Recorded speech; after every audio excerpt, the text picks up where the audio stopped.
A ver, ahí estamos ya, ahora sí. Ok, la semana pasada comencé un tema que hoy quiero concluir, que se titula No me avergüenzo. ¿Sí? ¿Cuántos estuvieron el domingo pasado aquí en la iglesia? Ok, bien. Entonces vamos a culminar este tema hoy. Estamos hablando de la importancia de que aquellos que hemos conocido a Cristo no nos avergoncemos de decir que somos cristianos, ni que tampoco nos avergoncemos de compartir el Evangelio de Cristo. Eso estamos hablando la semana pasada y hoy vamos a terminar este tema. Así que yo te invito para que dispongas tu corazón para lo que el Señor nos va a hablar a través de este tema hoy.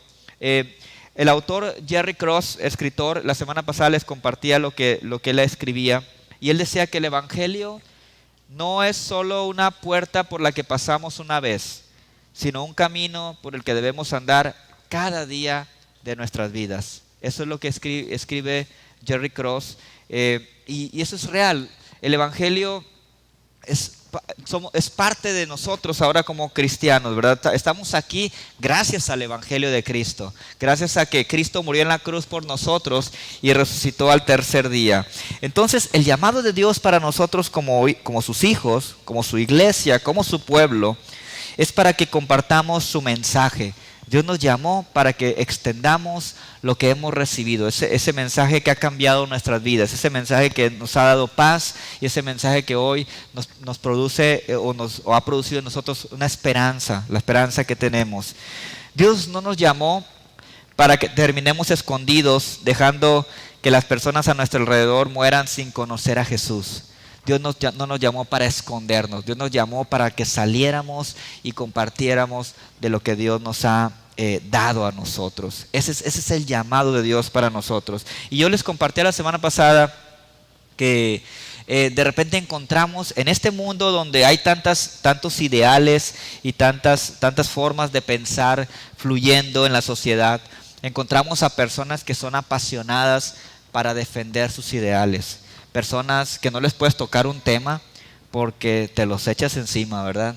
Les hablas, por ejemplo, hay tantas ideologías políticas, por ejemplo, que hay personas que les tocas algo, ¿verdad? Y ¡fum!, te los echas encima. Hay personas que les hablas de una religión y se te echan encima cuando sienten que, porque ferozmente defienden su punto, defienden su creencia, defienden su ideal, su convicción. Encontramos gente defendiendo esto, pero también encontramos, por ejemplo, aún hasta en los deportes, gente así, ¿verdad? En la mañana estaba viendo una noticia de un nuevo brote de violencia en uno de los estadios de fútbol de México, en el estadio de los Cholos de Tijuana. No sé si han leído la noticia, ¿verdad? Que hubo un pleito otra vez entre los seguidores de León con los seguidores de los Cholos de Tijuana, un pleito a golpes fuerte, ¿verdad? Donde había a un hombre diciéndoles: muchachos, por favor, tranquilos, hay niños, hay mujeres, con un altavoz.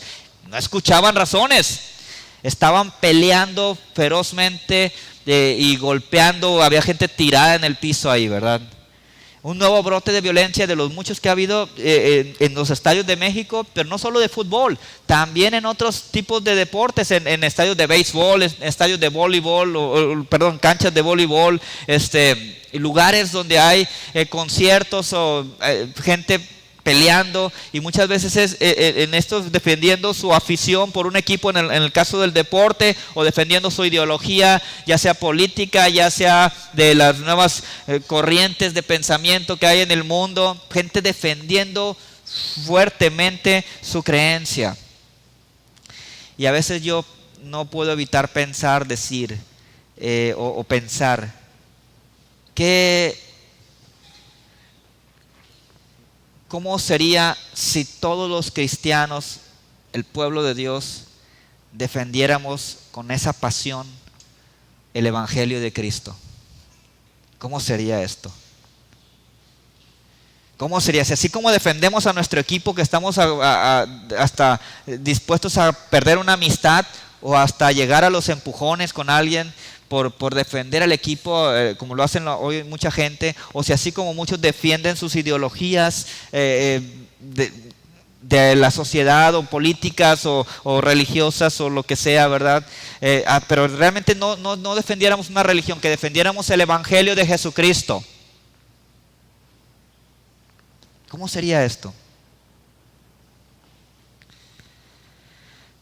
Les decía que Dios nos ha llamado para que compartamos su mensaje. No nos llamó para escondernos. Ahora, no estoy diciendo, y quiero aclararlo desde ahorita, ¿verdad? Porque no quiero que al terminar la reunión vamos a salir a pelearnos con todos.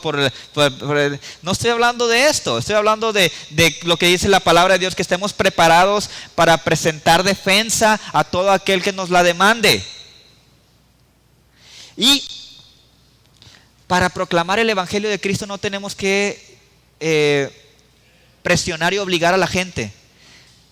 Con nuestra vida y aprovechando cada oportunidad que tengamos para hablar del amor de Dios a la gente, yo creo que eso es algo que podemos hacer. Hablar de Cristo con esa pasión con la que hablamos de nuestro equipo de fútbol, de básquet o de béisbol. Hablar de lo que Dios ha hecho en nosotros. Wimber aconsejaba mucho al liderazgo de la viña en los primeros años del movimiento que contáramos siempre nuestra historia.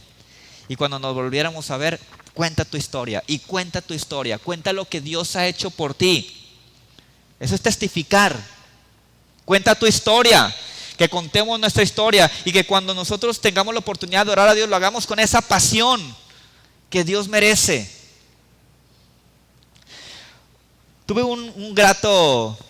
he tenido en los últimos días un grato momento cuando voy a cargar gasolina. Yo cargo normalmente gasolina cerca de mi casa, en un lugar ahí que está cerca de mi casa. Tengo la costumbre de ir a ese lugar a cargar gasolina. Hoy fue un día que temprano fui a cargar gasolina y tengo días viendo ahí a un muchacho que atiende en una de las bombas, que hasta llego yo a esa bomba siempre. Porque ese chavo siempre tiene alabanza. Siempre tiene alabanza y a todo lo que da, ¿eh? Ya ven que de repente van a las gasolineras y tienen que la banda no sé qué y que a todo lo que dan. Y nadie se avergüenza de eso, ¿verdad? Pero ese chavo tiene alabanza. Y ya siempre que voy a la bomba donde está él. Porque ahí estoy cantando también cuando él está con la alabanza. Digo, qué padre que haya alguien. Yo sé que sí hay muchos cristianos que sí hacen eso también. Que no le da vergüenza estar poniendo música. ¿Y cuánta gente no llega a esa bomba a cargar gasolina en un día, en su turno? Hacen falta cristianos así. Cristianos que no se avergüencen del Evangelio, que al contrario, sean unos apasionados por Dios en lo que hacen. Él no anda diciéndole a la gente, esto y aquello. Él está con su alabanza y atendiendo bien a las personas, porque lo hace bien. Ese es el llamado de Dios para nosotros, que proclamemos el Evangelio con nuestras palabras y nuestros actos. Cuando hacemos esto estamos glorificando a Dios, estamos compartiendo el mensaje de vida para las personas. El mundo necesita conocer el mensaje de vida que Cristo reveló hace casi 2000 años cuando anduvo en esta tierra. Porque la Biblia dice que las personas sin Cristo están en un camino de muerte. No lo saben muchos, pero la Biblia dice que las personas sin Cristo están en un camino de muerte. Así andábamos nosotros antes. Cuando compartimos el Evangelio y las personas son salvadas o son tocadas por Dios, estamos, número uno, siendo obedientes a Dios. Y por lo tanto, el resultado de esto es que somos bendecidos por Dios. Porque dice la palabra que Dios es galardonador de los que le obedecen. Dios es galardonador de los que son fieles. Dios es galardonador de los que sirven en su reino. Hablando de fútbol, ¿verdad?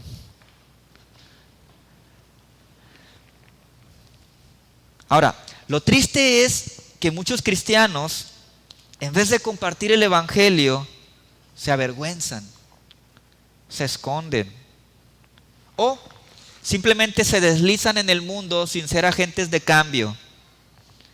Estos cristianos son cristianos que no están marcando diferencia en el mundo. Tú puedes ver un montón de gente y puede estar ese cristiano en medio de ellos y no sabes que es cristiano. Si no lo ves en la iglesia el domingo, No hay una diferencia entre ese cristiano y la gente del mundo que necesita el evangelio.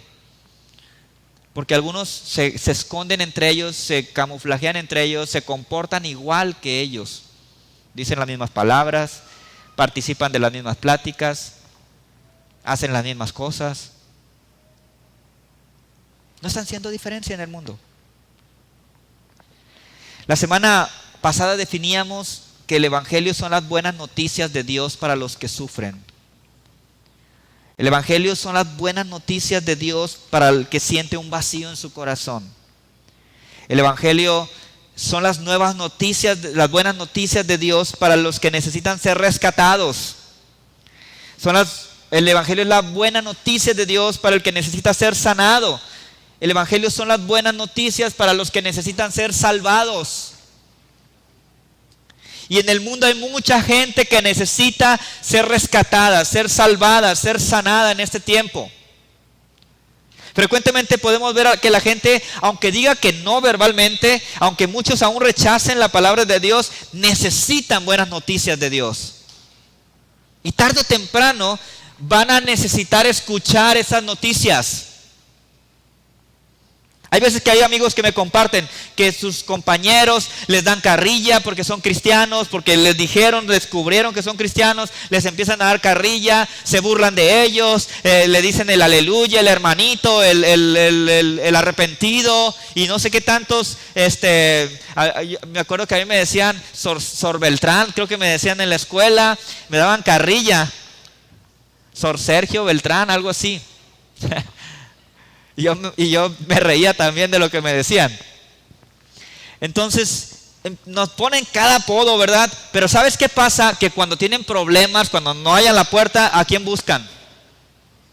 A Sor Beltrán. Al hermano, al arrepentido, al cristianito. Alguien que les dé una palabra de parte de Dios a través de lo que enseña en la Biblia.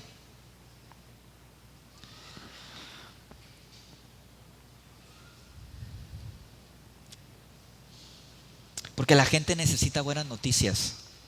No lo dicen. Muchos se hacen los duros. O muchos, como no les está pasando nada malo, ¿verdad? No sienten que necesitan en el momento, pero tarde o temprano van a necesitar las palabras de vida que están en Jesús o que solo Jesús tiene. Por eso es necesario que haya cristianos que no se avergüencen del evangelio. Por eso es necesario que haya cristianos que estén dispuestos a pagar el precio por compartir su fe. ¿Sabes por qué? Porque muchos cristianos no dicen que son cristianos porque luego dicen, luego me van a andar viendo, a ver cómo me porto. Y es cierto, eso es un precio que tenemos que pagar. Pero no te debe importar que te vean tus amigos, te debe importar que te vea el Señor. Eso es lo que te debe importar. Porque a lo mejor ellos no te ven, pero lo que haces, el Señor lo sabe. Entonces nos debe importar lo que diga el Señor. Y si nosotros estamos caminando honestamente y rectamente delante de Dios, ¿qué importa lo que diga la gente? A veces vamos a ser acusados hasta injustamente de cosas. Pero también es parte del precio por compartir nuestra fe. Jesús mismo fue acusado injustamente de muchas cosas que no hizo, porque vino a traer el mensaje de las buenas noticias. Pero hay un enemigo que también está en contra de eso. Entonces, es necesario que haya cristianos que se salgan del molde de la persona común que habita esta tierra.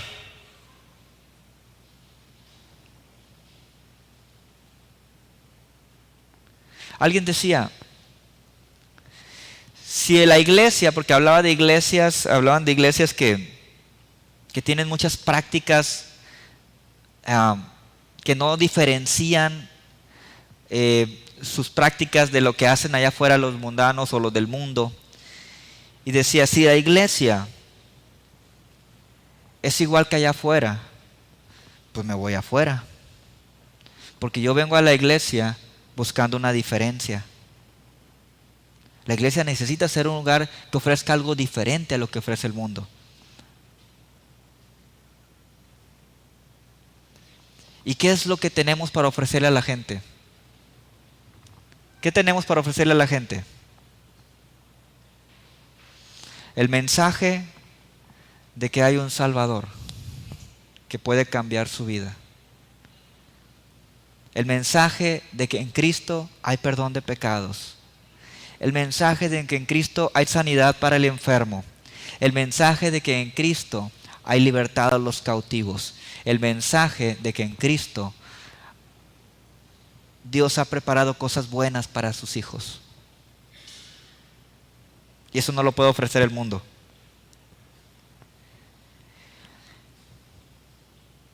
La semana pasada vimos que en la Biblia se nos exhorta a no avergonzarnos del Evangelio porque son buenas noticias de Dios.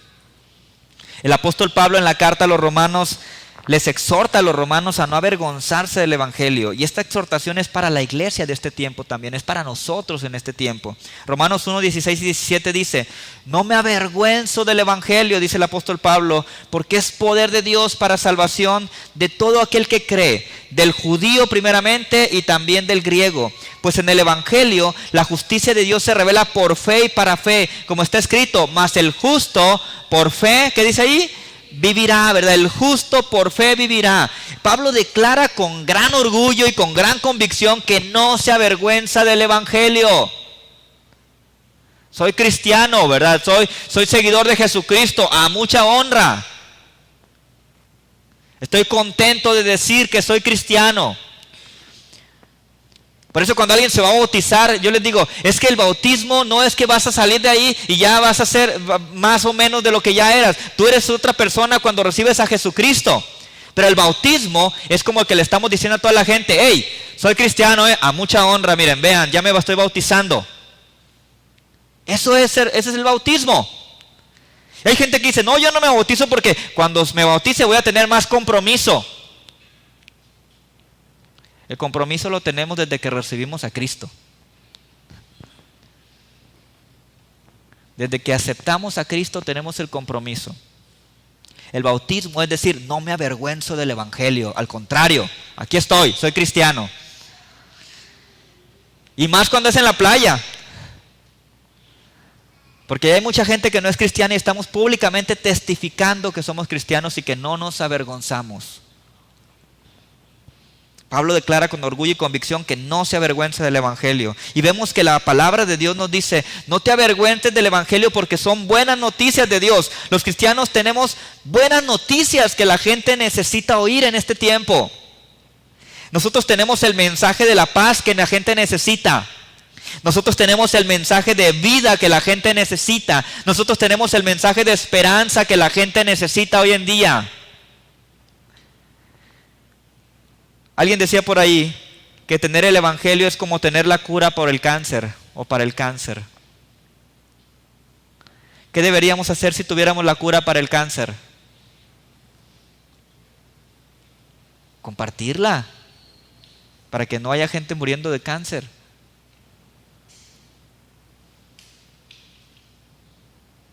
La gente necesita un Salvador y nosotros lo tenemos, el mensaje. ¿Qué necesitamos hacer? Compartirlo. Dios espera que no nos avergoncemos del Evangelio. Por el contrario, Él espera que compartamos este mensaje con todos los que nos sea posible. Y yo quiero que veamos también la segunda exhortación de la palabra de Dios para nosotros respecto a no avergonzarnos del Evangelio.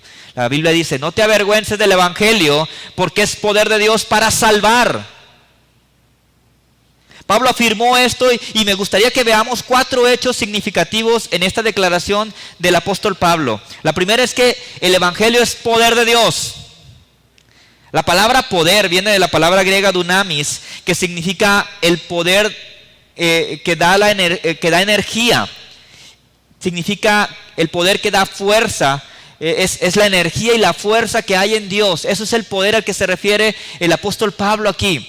El Evangelio es el poder de Dios obrando en favor de aquellos que lo reciban. Hay poder cuando proclamamos el Evangelio de Cristo, hermanos. También otro hecho que quiero notar aquí es que el Evangelio es poder de Dios para salvar, dice la palabra. La palabra salvación viene de la palabra griega sotería y significa liberación. Cuando hablamos de que el Evangelio es poder de Dios para salvar, incluye que es poder para liberar, trae libertad. También la palabra salvación es la acción de sanar. La palabra salvación es la acción de preservar. Y hay cuando menos 5 cosas de las cuales nosotros hemos sido salvados. La primera es que fuimos salvados de estar perdidos, porque tú y yo estábamos perdidos. La Biblia dice que en nuestros delitos y pecados estábamos perdidos. La segunda es que fuimos salvados del pecado y de las consecuencias del pecado. Todo pecado trae consecuencias. Cuando nosotros nos arrepentimos y pedimos perdón a Dios y somos perdonados por Él, el Señor nos rescata, nos salva de la consecuencia del pecado, que es separación de Dios. Lo tercero es que fuimos salvados de todo mal. Lo cuarto es que fuimos salvados de nuestros enemigos y de los peligros, porque tenemos en el Señor protección ahora. Y lo quinto es que al ser salvados somos sanados y somos restaurados física y mentalmente. Dios está trabajando en una obra de sanidad y restauración en nosotros desde el día en que lo recibimos en nuestro corazón. Entonces el Evangelio es el poder de Dios que salva, pero dice el apóstol Pablo, a todo aquel que cree. Esto significa que cuando una persona cree, de verdad será salvada. Pero cuando aquí habla de creer, Pablo habla de creer de verdad. Y el creer de verdad implica que consagramos nuestra vida para Dios. De hecho, el creer de verdad nos debe llevar a la consagración a Dios. Hay muchas personas, por ejemplo, que creen en su mente nada más. No, si yo creo que Dios sana.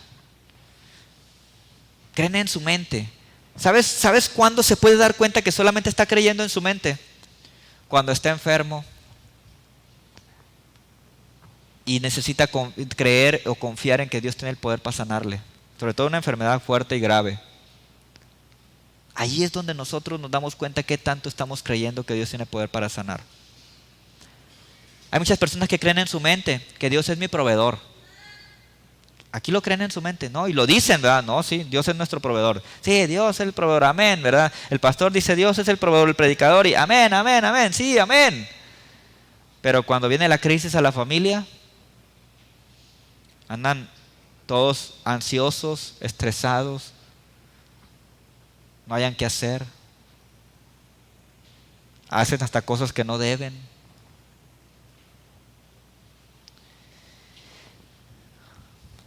El Evangelio es el poder de Dios para salvar al que cree. Y el creer nos lleva a la consagración. Al creer en el Evangelio de Dios no solamente somos salvos por su poder, sino que recibimos el poder para vivir una vida consagrada a Dios. O sea, que nada ni nadie nos aparte de nuestra vida consagrada a Dios.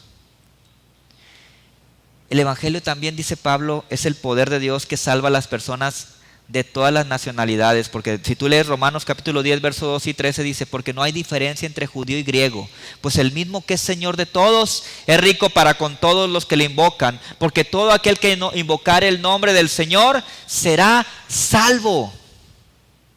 Esto significa que Dios no hace acepción de personas, todos los que creen pueden ser salvados. La salvación es para todo aquel que cree sin importar su nacionalidad, sin importar su género. Dios puede salvar a cualquier persona que ponga su fe realmente en Él, que crea en Él. ¿Ustedes creen eso, iglesia? Porque a veces somos muy dados a juzgar, y a veces decir, no, es que Dios no, ¿cómo jamás va a poder perdonar a esa persona que ha hecho tanto daño? El Evangelio es para todo aquel que cree. Para todo aquel que cree. Para todo aquel que realmente pone su fe en Jesús.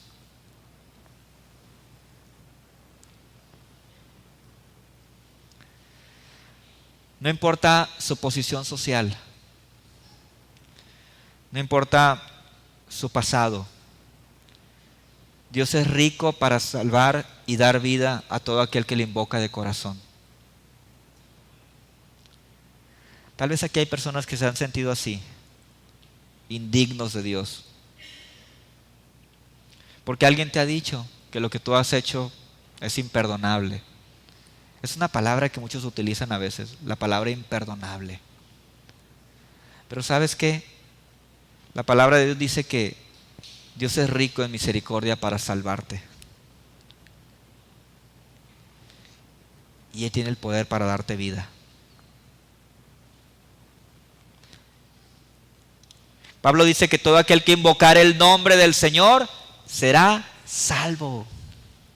O sea, hay poder para salvar en el nombre de Jesús. Hay poder para dar vida en el nombre de Jesús. La gente puede ser salva en el nombre de Jesús. Hay poder para sanar en el nombre de Jesús. Por eso cuando oramos por sanidad, cuando oramos y pedimos algo, ¿qué decimos? Pedimos, hacemos nuestra petición y al final decimos en el nombre de Jesús. Porque hay poder en el nombre de Jesús. Hay poder para dar libertad en el nombre de Jesús. No hay otro nombre como el nombre de Jesús. No hay otro nombre en que las personas puedan ser salvas. No hay otro nombre en que las personas puedan sanar. No hay otro nombre en el que las personas puedan ser liberadas. Los cristianos que no se avergüenzan del Evangelio tienen claro que solo Cristo salva. Nadie más puede salvar. Por eso no hay razón para avergonzarse. Al contrario, qué bendecidos somos de poder conocer al Salvador del mundo. Entonces la pregunta es, ¿cómo podría una persona que realmente conoce el poder de Dios avergonzarse del Evangelio? ¿Cómo podría una persona que ha sido salvada o que ha sido sanada, liberada, rescatada, avergonzarse del Evangelio?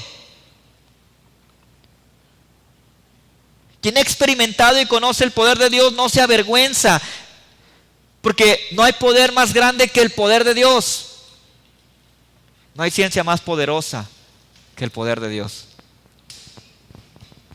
Han descubierto muchas cosas buenas que han ayudado a las personas a través de la ciencia. Pero al final de cuentas, quien da vida y quien hace la obra es el Señor. ¿Cuántas personas tristemente no han fallecido aunque les han dado los mejores tratamientos, los más novedosos, la atención más especializada y han fallecido? Pero también hay otros que han sanado por el poder de Dios.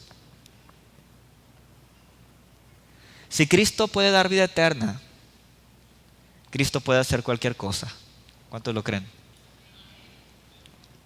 Si Cristo puede dar vida eterna, Él puede hacer cualquier cosa. ¿Qué necesitas que Dios haga por ti? Porque si Él tiene el poder para dar vida eterna, Él puede hacer cualquier cosa para ti. Así que el cristiano no se avergüenza del Evangelio porque es poder de Dios para salvar. Y la tercera y última exhortación que quiero hablar en este tema es la que nos da el apóstol Pablo y que nos dice en la palabra: no te avergüences del Evangelio porque es la revelación de la justicia de Dios. Dice el verso 17 de Romanos 1: pues en el Evangelio la justicia de Dios se revela por fe y para fe, como está escrito: mas el justo por la fe vivirá. Y aquí me gustaría que notemos dos cosas. La primera es que hoy en día hay muchas personas que tienen un grave problema.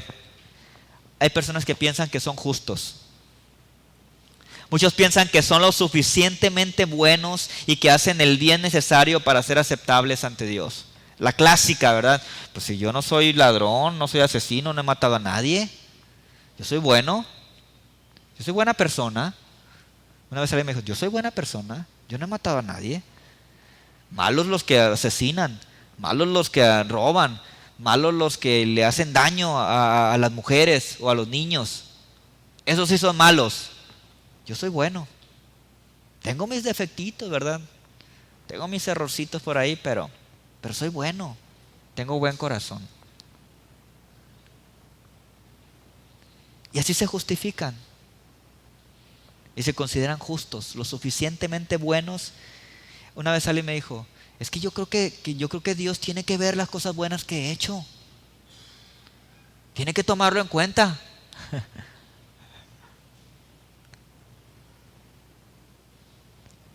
Este modo de pensar de muchos presenta un problema, que ellos mismos se dan cuenta, pero que no lo reconocen en su magnitud. El ser humano no es perfecto. Dios sí es perfecto y Dios sí es justo. Y Él no puede permitir que viva en su presencia un ser imperfecto y un ser injusto, porque contaminaría la perfección que Dios ha creado para habitar con Él. Entonces, nada imperfecto puede habitar con Dios. La única manera de que el hombre pueda vivir con Dios, cerca de Dios, es que el hombre se ha hecho justo. Ahora, ¿cómo puede una persona ser perfectamente hecha justa? El Evangelio es la respuesta. El Evangelio nos revela la justicia de Dios y nos revela cómo el hombre puede ser hecho justo y por consecuencia reconciliarse y habitar con Dios. Por eso Jesús dijo a los escribas y fariseos en Mateo 5:20, por tanto os digo que si vuestra justicia no fuera mayor que la de los escribas y fariseos, no entraréis en el reino de los cielos. ¿Sabías que la justicia de los fariseos se fundamentaba en la ley y en el cumplimiento de la ley? Ellos tenían sus reglas de la religión y decían que si cumplían la ley, entonces podían estar bien con Dios. Esa era su lógica. Y es la lógica de cualquier religión que hay en el mundo. Si tú cumples con lo que te dice la religión, pues tú vas a poder estar bien. La gran pregunta es, ¿quién cumple al 100% y todo el tiempo la ley?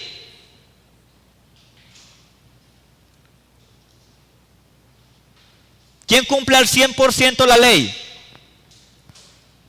¿Habrá un ser humano aparte de Jesús cuando anduvo en la tierra que cumpla al 100% la ley? Alguien que diga, yo nunca he transgredido la ley de Dios. Yo nunca he transgredido los mandamientos. Yo nunca he transgredido la palabra de Dios. Cuando alguien diga eso y se levanta y diga eso, está diciendo la primera mentira y ya transgredió la ley. Ya pecó, ya está descalificado. ¡Pum! Se abre el pozo y cae el agua, ¿verdad? Eliminado.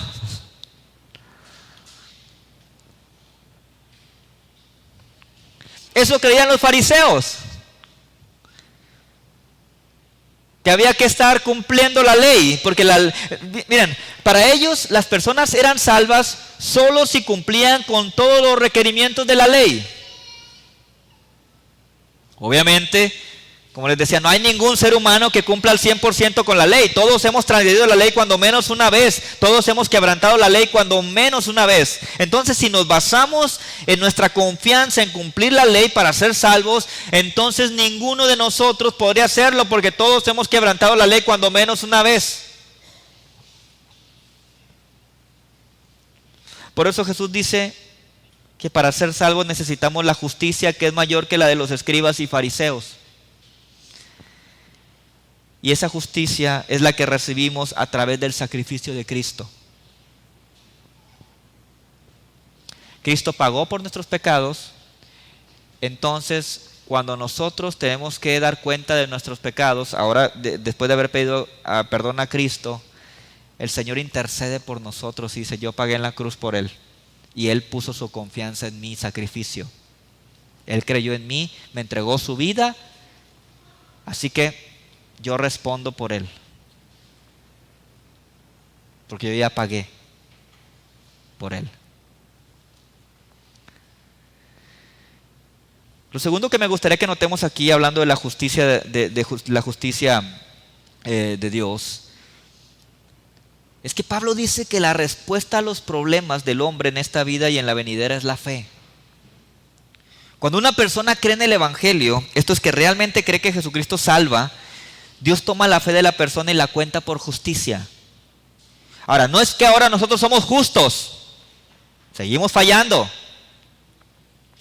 Pero Dios toma la fe que pusimos en Cristo y la contó por justicia para que con esa fe que sea honrado el Hijo de Dios, y Dios honra la fe que ponemos en Cristo. Dios honra la fe en su sacrificio, honra la fe en su resurrección de entre los muertos y la honra como el nombre, sobre todo nombre, cuando nosotros ponemos nuestra fe en el Señor. Entonces los creyentes somos llamados a vivir por fe. Eso significa que debemos creer todos los días de nuestra vida, y el vivir por fe produce que la vergüenza no aparezca en nuestra vida. Romanos 5:1 dice: justificados pues por la fe, tenemos paz para con Dios por medio de nuestro Señor Jesucristo. El Evangelio trae a nosotros la paz que tanto necesita el hombre, la paz que nada ni nadie en el mundo puede dar. Quien tiene esa paz, quien conoce esa paz, quien experimenta esa paz, jamás va a sentir vergüenza por el Evangelio. Así que el cristiano no se avergüenza del Evangelio, porque el Evangelio revela la justicia de Dios, y el ser justificados por Dios trae paz a nuestra vida. Quiero terminar con algunas conclusiones. 3 evidencias de que un cristiano podría estar avergonzándose del Evangelio en este tiempo. Esto es para que nosotros hagamos una autoevaluación personal. La primera evidencia de que un cristiano podría estar avergonzándose del Evangelio es cuando no está compartiendo ni predicando su fe. Allí hay que preguntarle a Dios si no estará avergonzándose de compartir el Evangelio y su fe. La segunda evidencia de que un cristiano podría estar avergonzándose del Evangelio es cuando está más preocupado por no ofender a las personas con la palabra de Dios. Me quedo callado para que nadie se ofenda. ¿Sí? No hablo de la palabra de Dios cuando tengo que hablar, ¿verdad? La tercera evidencia de que un cristiano podría estar avergonzándose del Evangelio es cuando quiere hacer el Evangelio más atractivo para las personas y lo hace diluyendo el mensaje. Y a veces dice: es que hay que ser relevantes en este tiempo.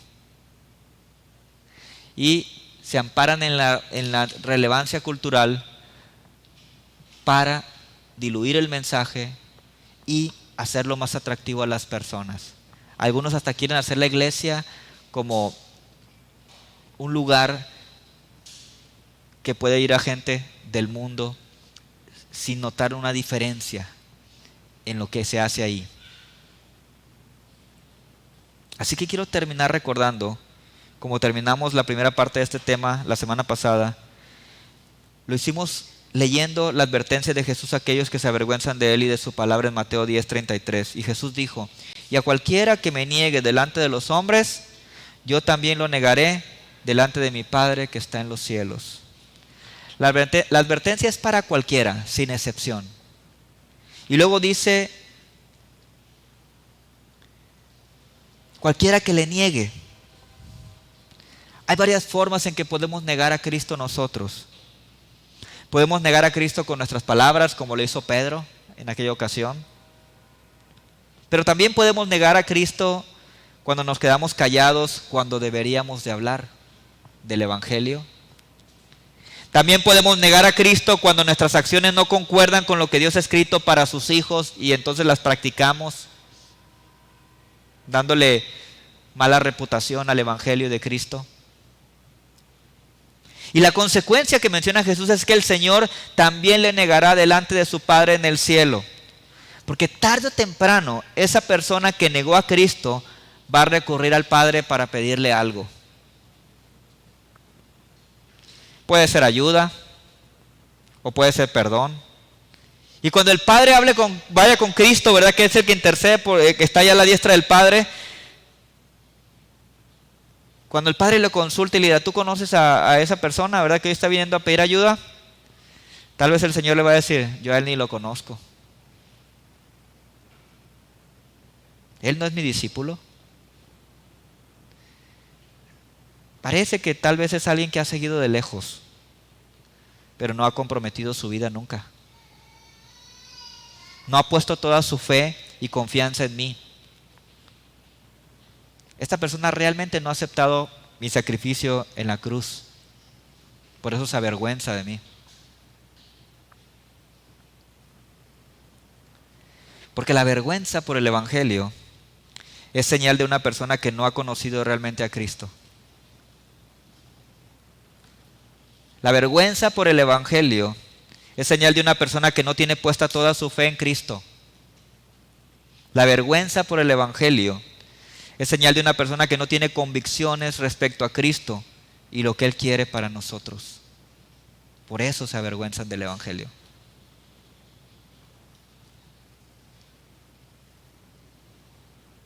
Seamos cristianos que no nos avergonzamos del Evangelio, iglesia. Que somos conscientes de quién es nuestro Señor y lo que Él ha hecho por nosotros. Y que con toda convicción no tengamos temor de salir afuera y cuando sea necesario compartir quiénes somos en Cristo y gracias a Cristo. Amén. El mundo necesita cristianos que sean diferencia. El mundo necesita cristianos que salgan y defiendan con pasión lo que Cristo hizo en la cruz por nosotros, el Evangelio del Señor. El mundo necesita gente que les lleve buenas noticias. El mundo necesita el poder de Dios para salvar. El mundo necesita la justicia de Dios en sus vidas. Muchos lo van a rechazar tal vez cuando le hablemos, pero tal vez varios de ellos, muchos de ellos diría yo, van a abrir su corazón y la salvación llegará a esa casa como en la casa de Zaqueo, gracias a la predicación y el testimonio de la iglesia, de los hijos de Dios. Amén. Pónganse de pie, por favor.